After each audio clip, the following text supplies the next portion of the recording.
Hi everyone, I'm Priyanka and you're welcome to my channel at Terrace Kitchen. Today I'll be sharing the recipe of dhokla with you all. It's instant dhokla because we are not going to ferment the batter. This recipe brings back a lot of memories. I've been making this dhokla for years now since I was in school. I've made this dhokla at a lot of my friends and relatives' place because they just loved it.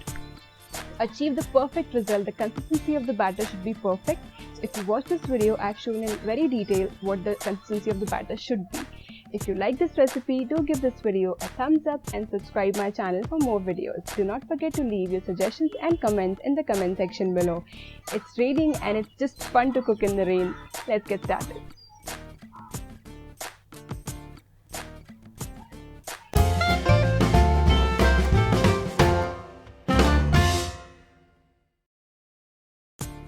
Let's take a look at the ingredients. So we need these for tempering or tadka and these to make the dhokla. We need 2 cups of gram flour or besan, half cup of water from this, 1/4 cup of corn flour, 1 teaspoon of ginger paste, half teaspoon of citric acid, 3 teaspoon of sugar, 1 teaspoon of baking soda. I'm using baking soda and not baking powder. Little bit of yellow food color, this is optional. Do not use turmeric because we are using baking soda. When baking soda reacts with turmeric, it might give your dhokla red spots or red color. So don't do that. Some salt to taste, 3 teaspoon of oil, vegetable oil. For tempering, we need some oil, around 2 teaspoon, 1 teaspoon of mustard seeds, 3 teaspoon of sugar, some curry leaves, half cup of water, and some green chilies. I'm using 7 green chilies here.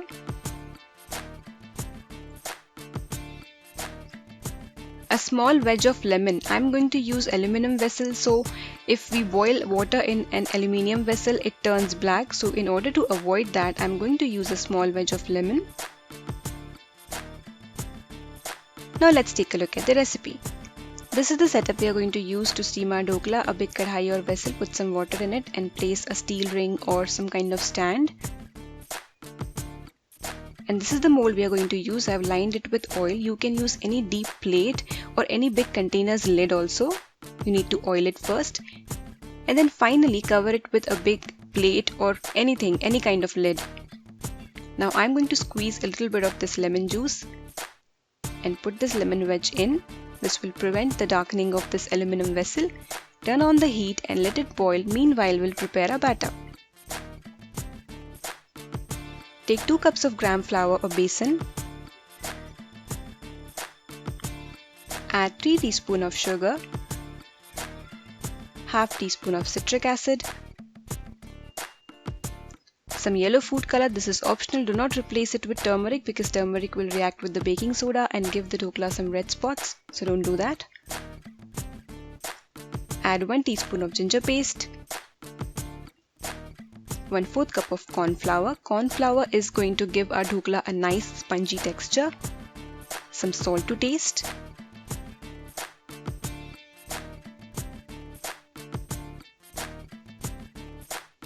Three teaspoon of vegetable oil. Give this a good mix. You must have noticed that we have added everything but baking soda because that has to go at the end. Now add water. We are going to use total half cup of water. Add little at a time and give this batter a good mix. There should be no lumps in it. The consistency of this batter should be thin. Shouldn't be very thin like water, but shouldn't be thick as well, because if it's thick, the dhokla will be stiff. If it's too watery, then it will be mushy. So this is the consistency we are looking for. I'll use a spoon and I'll show you. See, this is how we knead it. You can see it's thin, but you can see a lot of it has clung to the back of the spoon. So this is the consistency we are looking for. Now our next step would be to add baking soda into this, but before you add that, you need to have everything ready, like the water in the steam setup should be boiling so that as soon as you add soda to it, it should be ready to go into the pan or the mold which you'll be using to steam the dhokla.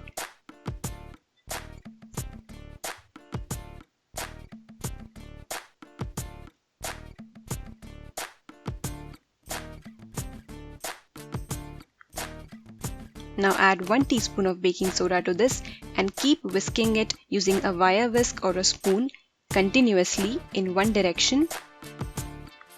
You will notice that within a few seconds this entire batter will fluff up. So as soon as this batter fluffs up, we need to immediately pour it into the mold. So there it goes. Be a little quick with this. Cover this and cook on high flame for 15 minutes. It's been 15 minutes. Now I'm going to switch off the flame and slide the lid a bit. And I'm going to now let this cool completely or until it's warm. If it's cool, it's better. Now we'll prepare our syrup. But before that, we'll first fry the green chilies and keep them aside. Heat 2 teaspoons of oil in a pan. So normally people make syrup by adding green chilies into it, but I don't like soggy green chilies, so I first fry the green chilies, keep them aside and then make the syrup. So into this hot oil, I'm going to add green chilies. I have made slits in these green chilies. Cover with the lid and let this fry for a few seconds. Now uncover and take this out on a plate. Shake off the excess oil. Add a little bit of salt. I ended up adding a lot, then I had to wipe it with tissue paper, so be careful with that. Add just a little bit. In the same hot oil, add 1 teaspoon of mustard seeds, then some curry leaves. Give this a mix. Now add half cup of water,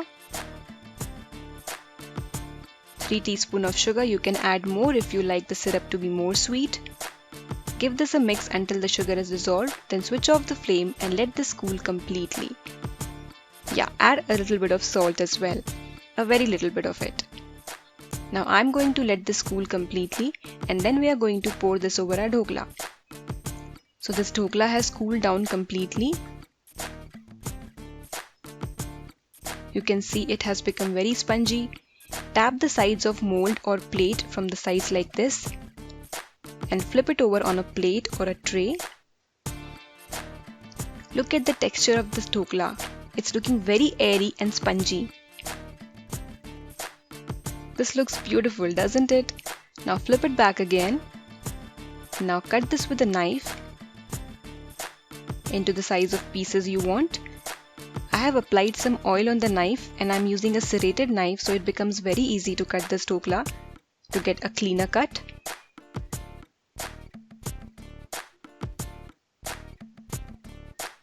This is the best part of making dhokla. I love to cut these. It's kind of satisfying.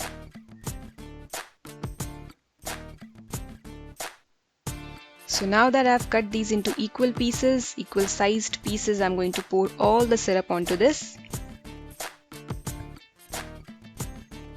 So pour all the sugar syrup on the dhokla from the sides as well. The entire syrup will be absorbed by the dhokla because it's very spongy. Now add some grated fresh coconut. This is optional. I forgot to mention this at the beginning.